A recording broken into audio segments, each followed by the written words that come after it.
सबसे पहले तो आपका नाम जानना चाहूँगा। मेरा नाम प्रतीक संघवी है। मैं इस मूवी का को प्रोड्यूसर हूँ। क्या है इस फिल्म के मुख्य सारांश, क्या है, क्यों देखने आए पब्लिक इसको? मुख्य सारांश, एक तो हमने स्पिरिचुअलिटी को एक थ्रिलर से मर्ज किया है। इसके अंदर कुछ मर्डर मिस्ट्री है, कुछ सस्पेंस है, तो सस्पेंस के कारण मूवी उस हिसाब से आ रही है।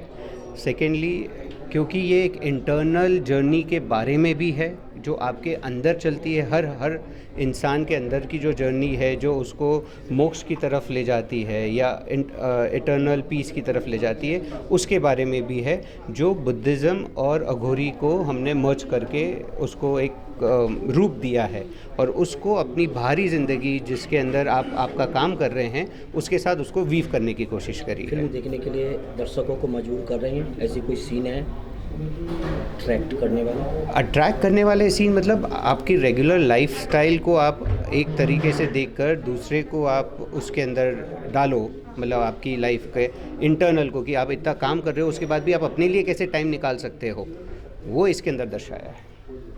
आपका नाम? मेरा नाम विशाल चौधरी है सर। जी विशाल जी, आपका इस फिल्म में क्या होगा? मैंने इस फिल्म में बुद्धिस्ट मंक की भूमिका निभाई है, जिसको लामा जी कहते हैं, और वो बहुत ही मेजर पार्ट है इस फिल्म का। तो जो बुद्धिज़्म जो है और हिंदुज़्म जो है, उनकी जो सिमिलरिटीज़ है वो भी इस फिल्म से पता लगेगी। और इस फिल्म को देखने के बाद जो है आपके जो कन्फ्यूजन्स है, डाउट्स है ब्लैक मैजिक को लेकर और तंत्र को लेकर, वो सारे सॉल्व हो जाएंगे। और द पर्पज़ ऑफ लाइफ क्या है, हम इस जीवन में रहते भी खुद को खोज सकते हैं। हम रोज़मर्रा के जो काम करते हैं वो करते हुए भी हम ध्यान कर सकते हैं। तो ध्यान बहुत अच्छा रहा है सर, बहुत अच्छा। कोई एक सीन जिसके डायलॉग आपको? हाँ, मुझे इस सीन का एक बहुत अच्छा डायलॉग याद है कि आपको अगर जीवन में जो है आध्यात्म खोजना है तो कुछ मत कीजिए, जो आपकी श्वास है उसके आने जाने पर ध्यान दीजिए, बस आपको मुक्ति मिल जाएगी। एक डायलॉग आपको? लांबा जी का ही एक डायलॉग है कि आप जो खोज रहे हो वो आपको बाहर नहीं मिलेगा, वो तो आपके अंदर ही है जिसको आप खोजना चाहते हो, तो फिर बाहर दिखावा क्यों। आइए अगले कुछ और पात्र हैं, उनसे मिलते हैं। सर, सबसे पहले तो मैं आपका परिचय जानना चाहूँगा। मैं रवि मित्तल हूँ, इंदौर से। इंदौर से। सर, मैं जयेश राजपाल हूँ, मैं भी इंदौर से हूँ और मैं फिल्म का प्रोड्यूसर हूँ। रवि जी लीड एक्टर हैं फिल्म के। इस फिल्म का नाम? मनस्वी। कहाँ से आया? अंतस्पूर्णा कह लें आप सर की। इस नाम का अर्थ समझाएंगे? One person with high intellect, उत्तम बुद्धि वाला। ऐसी क्या पार्ट रही है इस फिल्म में जो आपको लगा है कि ये फिल्म आनी चाहिए और लोगों को के बीच लेके जाना चाहिए? देखिए, सबसे इसमें महत्वपूर्ण विषय इस मूवी के द्वारा जो टच किया गया है वो है हमारा स्पिरिचुअल हेरिटेज को। जो अघोर पंथ है या लामा है, बौद्ध लामा है, ये दोनों फिलॉसफीज़ हमारे भारत देश में बहुत सालों से जुड़ी हुई हैं, जिनसे लोगों का ध्यान जो अभी तक देख पाए हैं वो बहुत अंश देख पाते हैं और वो भी बहुत नेगेटिव साइड देख पाते हैं। जो उसका वास्तविक और गहरा और पॉजिटिव रूप है जो लोगों के जीवन में बहुत परिवर्तन ला सकता है, उससे लोग, सामान्य लोग, बहुत अनभिज्ञ हैं। कोई ऊर्जाएं ही हैं जो इस पूरे सिस्टम को कंट्रोल करती हैं।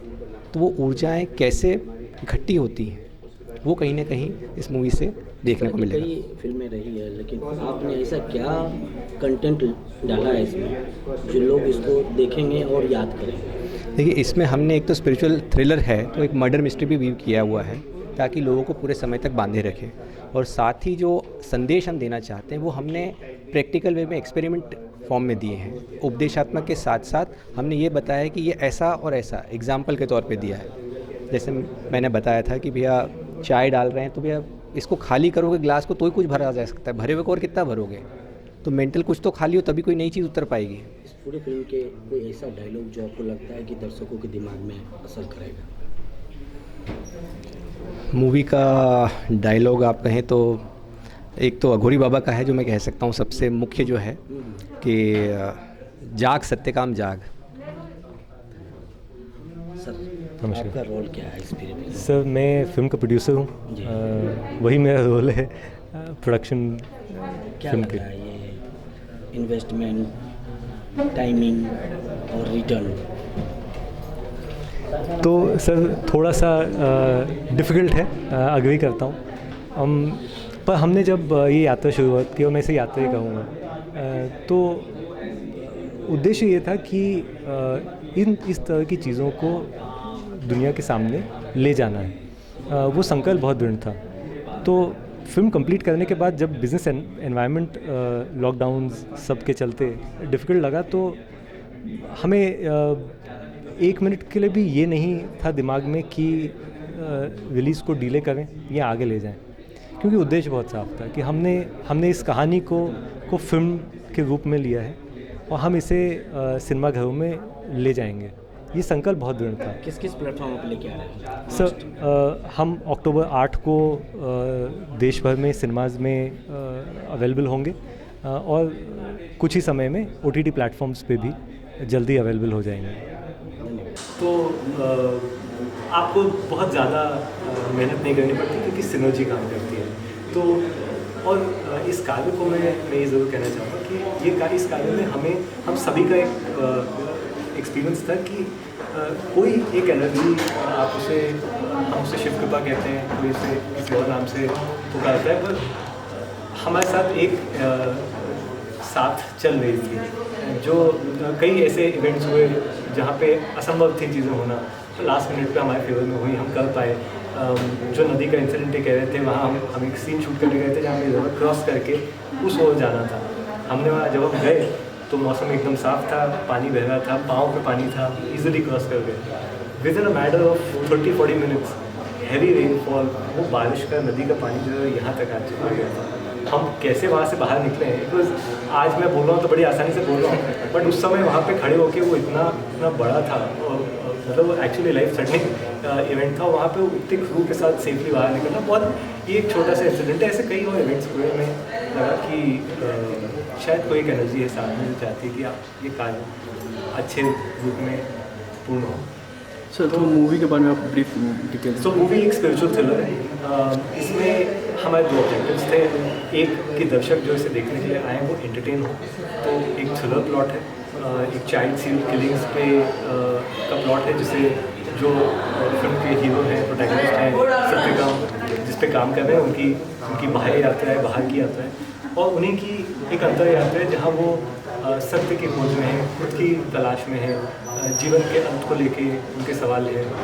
उसी यात्रा में उनकी मुलाकात अघोरी बाबा से होती है, जो कि उनकी गुरु है, और वो उनका परिचय एक बौद्ध लामा से कराते हैं किसी कारण से, जो आप कहानी देखेंगे तो फिल्म देखेंगे तो समझ पाएंगे। तो ये 2 कहानियाँ, एक उनकी अंतर यात्रा की और एक उनकी बाहर की यात्रा की, जो केस पे काम कर रहे हैं, वो आपको मनोरंजन भी आपको करेंगी और साथ ही आपको कुछ सीखने को, खुद के बारे में सोचने को, अंदर मुड़ने को, अपनी दिशा, अपने जीवन के अंतर्द्वंद के बारे में बताते हैं, के बारे में सोचने के लिए ज़रूर धकेलेंगे। लॉकडाउन के कारण कितनी चुनौतियाँ रही सर? बहुत चुनौतियाँ रही सर, खास करके परमिशंस को लेके, नंबर ऑफ क्रू कास्ट को आप कितना साथ में लेके जा सकते हैं, उन परमिशंस के आने में आप हर डिस्ट्रिक्ट में कलेक्टर से लेके, कलेक्टर ऑफिस से लेके, पुलिस के नीचे लोकल थाना के नीचे पंचायत तक आप गाँव, क्योंकि हमने बहुत आउटडोर लोकेशंस पे शूट किया। बड़ा रहता हूँ इनसे।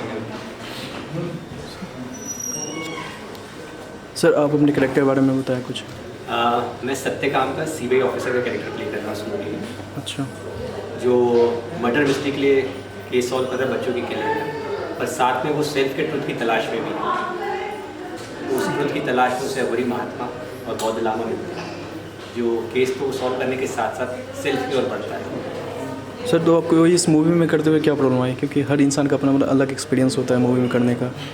प्रॉब्लम तो नहीं है ईमानदारी से, क्योंकि करवाया गया काम, किया हुआ काम नहीं। और करवाया गया काम से प्रॉब्लम तो होती है। नहीं, आपके हिसाब से क्या प्रॉब्लम है? मतलब थोड़ी आप ये कह सकते हैं कि थोड़ा सा जो क्लाइमेट था उसमें बारिश में हमको शूटिंग कभी रोकना पड़ी है, या हम जहाँ शूट कर रहे हैं वहाँ एकदम पानी इतना भर गया कि हमको पूरा पानी में से क्रॉस करके बाहर आना पड़ा है। इतने पानी में से हम क्रॉस करके बाहर निकले, शूट जब हो रहा था तब पानी पाँव में था, और जब निकले बाहर तो यहाँ तक कैमरा को बचा के निकलना था वहाँ से, कैमरा उठा के निकले।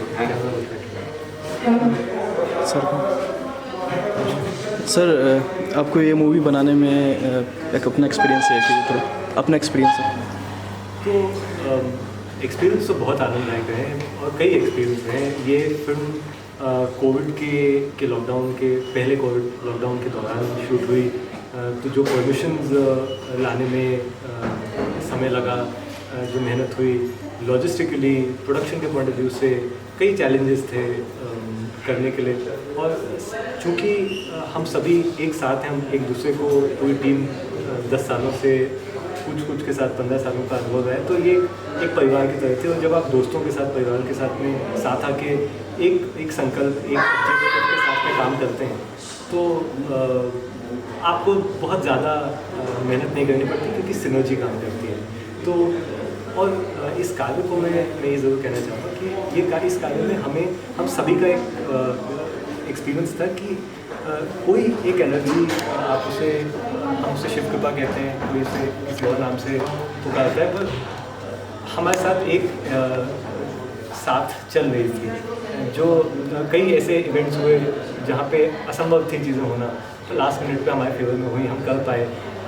जो नदी का इंसिडेंट कह रहे थे, वहाँ हम एक सीन शूट करने गए थे जहाँ हमें रिवर क्रॉस करके उस ओर जाना था। हमने वहाँ जब हम गए तो मौसम एकदम साफ था, पानी बह रहा था, पाँव पे पानी था, इजीली क्रॉस कर गए। With in a matter of 30-40 minutes heavy rainfall, वो बारिश का, नदी का पानी जो है यहाँ तक आ गया था। हम कैसे वहाँ से बाहर निकले हैं, बिकॉज आज मैं बोल रहा हूँ तो बड़ी आसानी से बोल रहा हूँ, बट उस समय कार्य किसी एक व्यक्ति का नहीं है, और कोई एक व्यक्ति कार्य नहीं कर सकता था। ये एक टीम एफर्ट था, हम सबका साथ आना और एक स्ट्रॉन्ग ग्रुप के साथ, एक इंस्पिरेशन के साथ, एक ऑब्जेक्टिव के साथ उस काम को करके। हमें बहुत लोगों ने कहा, आप जिस बजट में बनाना चाह रहे हो वो आप पहली बार बना रहे हो, आप इससे डबल में नहीं भी कंप्लीट नहीं कर पाओगे, आप पिक्चर कंप्लीट नहीं कर पाओगे, आप कर लोगे तो रिलीज नहीं हो पाएगी आपकी पिक्चर, लोगों की 3-3 साल से बन के रखी हुई है। सो बहुत डिस्करेज करने वाले शुरुआत है, और सही पर्पस से कि ऐसा भी नहीं था कि वो लोग डिस्करेज कर रहे थे, वो अपने थे, वो चाहते थे कि आप चोट ना खाएं। पर जैसे कि मैंने कहा कि किसी भी इंडिया के हर छोटे सेंटर से लोग, टैलेंट है, सोच है, किया जा सकता है, ज़रूरत है तो सिर्फ एक दिशा की और एक संकल्प की। सो मैं सभी बडिंग फिल्म मेकर्स को, स्टोरी टेलर्स को ये मैसेज देना चाहता हूँ कि it is possible and we must. Sir एक बात बताइए कि आजकल जैसे रियल सिनेमा का दौर है जी, जितना आजकल फिल्में देखते हैं, तो पहले क्या होता था कि फिक्शन ज़्यादा डालते थे, तो आपकी ये फिल्म कितने रियलिटी से बिल्कुल रूबरू कराएगी और कितने फिक्शन से भरपूर होगी, तो आप में से कोई बता सकता है?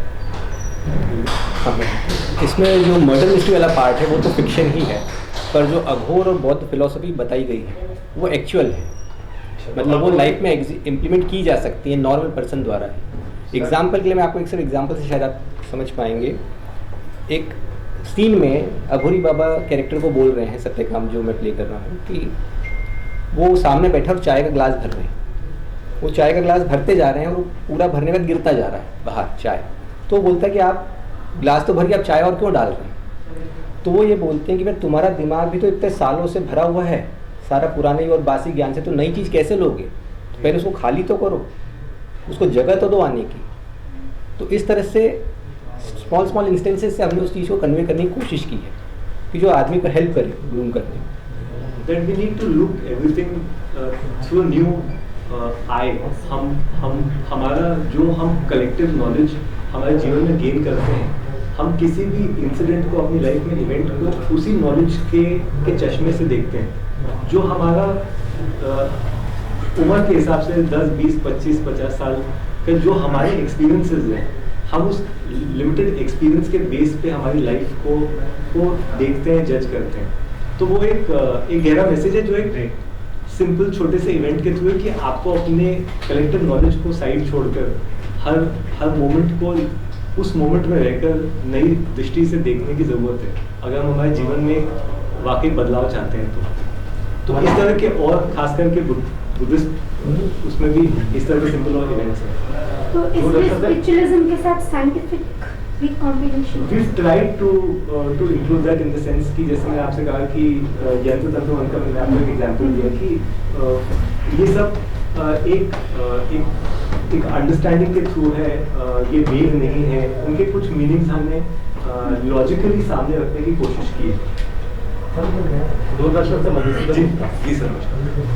मनोसी जैसे आपका टाइटल है फिल्म का जी तो इसमें क्या मनोयात्रा को दिखाया गया है आपके, लेकिन इसमें साथ स्पिरिचुअल थ्रिलर की बात की गई। जी स्पिरिचुअल तो ऐसा विषय है जिसमें शांति की खोज में जाता है जी तो थ्रिलर से कैसे ऐड हो गई ये चीज, दो चीजें सर सो मैं प्रोड्यूसर की दृष्टि से पहले जवाब देता हूँ, फिर एक्टर की दृष्टि से रवि जी देंगे। बहुत ज़रूरी है कि हम जिस मीडियम के थ्रू जा रहे हैं उस मीडियम का ऑब्जेक्टिव एंटरटेनमेंट होता है।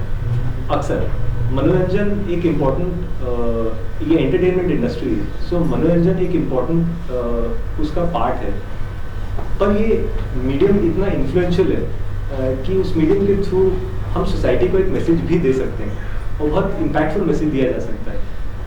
तो थ्रिलर एक स्टोरी को दर्शक को बांध के रखता है, उसे एनग्रॉस करता है, क्योंकि अगर आप सिर्फ नॉलेज की स्पिरिचुअलिटी की बात करते जाते हैं तो वो एक पॉइंट के बाद में प्लेटू होता है, तो आपको स्टोरी में अप्स एंड डाउन ग्राफ्स मिलते हैं तो दर्शक बंधा हुआ रहता है। सो जो आप थ्रिलर की बात कर रहे हैं, स्टोरी में उसका रेलेवेंस क्या है, मैं खुल के अभी उस पर जवाब नहीं सकती, क्योंकि आपको देखना पड़ेगा कि हमने कैसे रीड किया है, बट उसका एक की उद्देश्य ये था कि हम एंटरटेनमेंट भी रहे और साथ में एक मैसेज भी जाता है, और उसी दो चीज़ों को लेके हमने ये थ्रिलर प्लॉट को उस स्पिरिचुअलिटी के साथ में वीव करने की कोशिश की है इसमें। Prateek sir, my question is for you. Being the producer of spiritual thriller, what all challenges do you foresee? See, it's the first project which I've come across and been associated with in this line. But because as a team we have been together for many years now, and over 10 years we have been knowing each other. So just to be associated with the project, one as a team, Jayesh bhai said ki it's a teamwork. So as a team we have been there for a very long time, and so to be a part of this is again what I always wanted to get into a different field of business from my actual. So challenges के हिसाब से तो जो producers को actually basically directors and actors की demands के ऊपर काम करना पड़ता है. That's about it. सर कितना टाइम लगा मूवी कंप्लीट होना? मूवी शूट तो 26 दिन में हो गई थी, पर उसके बाद जी एक दिन और अपन ने हाँ वो रीशूट करना पड़ा था एक दिन, टोटल 27 डेज प्लस उसके बाद 6 महीने पोस्ट प्रोडक्शन में लगे। अच्छा, मूवी में हमने ट्रेलर देखा है, इसमें मतलब बच्चों की किडनैपिंग के बारे में दिखाया गया है जी। क्या है कि ये कि निठारी कांड के जैसे संबंधित नहीं ऐसा कुछ नहीं है, उसमें जो मर्डरर है वो एक नेगेटिव कैरेक्टर है, उससे ऐसा मूवी आप देखेंगे तो ज़्यादा क्लियर होगा, और वो कुछ शक्तियों को पाने के लिए कुछ ऐसा काम कर रहा है, उसको ऐसा लगता है कि बच्चों की हत्याएं से हमें उससे कुछ शक्ति मिल सकती है, पर जो हम नेगेटिव है वो पार्ट, उसी को करेक्ट करने के पार्ट से हमने अघोर और तंत्र को जोड़ा कि नहीं, अघोर तंत्र इससे बहुत ऊपर है, और ये जो प्रैक्टिस कर रहा है अघोर तंत्र नहीं, ये काला जादू के रूप में। नहीं, क्या ये मतलब अंधविश्वास को जो है कि वो उसके खिलाफ है या कैसे? उसके खिलाफ है, उसके खिलाफ अंधविश्वास उसी के खिलाफ कई बलि वगैरह जैसे दे रहे हैं, जैसे इस तरह से क्या है? उसी के अगेंस्ट में, उसी के अगेंस्ट में वो उस चीज़ को दर्शाया गया है कि दिस इज ये वो चीज़ नहीं है जिससे उसे एसोसिएट किया जाता है, और वो क्या है हमने उसके अगेंस्ट के पैनल को रखने की कोशिश की, क्योंकि दो चीज़ एक नेगेटिव और एक पॉजिटिव नहीं दिखेगा तो पॉजिटिव का इम्पैक्ट उतना आप नहीं उठा पाएगा आदमी कोई। क्या ये कि किसी रियल बेस पे है या कैसे आप? नहीं, मर्डर मिस्ट्री फिक्शन ही है टोटल, हम लोगों ने डेवलप करी हमारी टीम ने ही, टोटल फिक्शनल जी। सर मैं आपका एक बात का उसमें से ऐड ऑन करूँगा जो आपने जयेश जी से पूछा था कि स्पिरिचुअल में थ्रिलर क्यों डाला गया है। आज हम लोग जितने लोग यहाँ बैठे हैं या इसके बाहर जितने लोग हैं, ये अपनी लाइफ छोड़कर कोई भी स्पिरिचुअल जर्नी पे एकदम मूव ऑन नहीं करता है। स्पिरिचुअल जर्नी का मतलब ये नहीं है कि हिमालय में ही जाना है या वहीं जाना है। स्पिरिचुअल जर्नी अपने सारे काम रहते हुए भी की जा सकती है, आउटवर्ड जर्नी के साथ इनवर्ड भी जाया जा सकता है, वो कहीं ना कहीं इस मूवी के माध्यम से बताने की कोशिश है। Vishal, what are your future prospects now? You will go back to your spiritual journey or would you come in reality and act? मैंने बहुत कोशिश की है स्पिरिचुअली, मतलब स्पिरिचुअलिटी में जाने के लिए, और I tried so many times to become a monk, but जब भी मैंने किसी इनलाइटन व्यक्ति से ये रिक्वेस्ट की है, मतलब उन्होंने यही आज्ञा दी है कि गो बैक टू वर्ल्ड तो आपकी डेस्टिनी जो है वो अभी इधर नहीं है. When time will come, he or she will call me back. So now I have So to आप stay. fully prepared हो वर्ल्ड को फेस करो. All the best. Thank you. Thank you so much.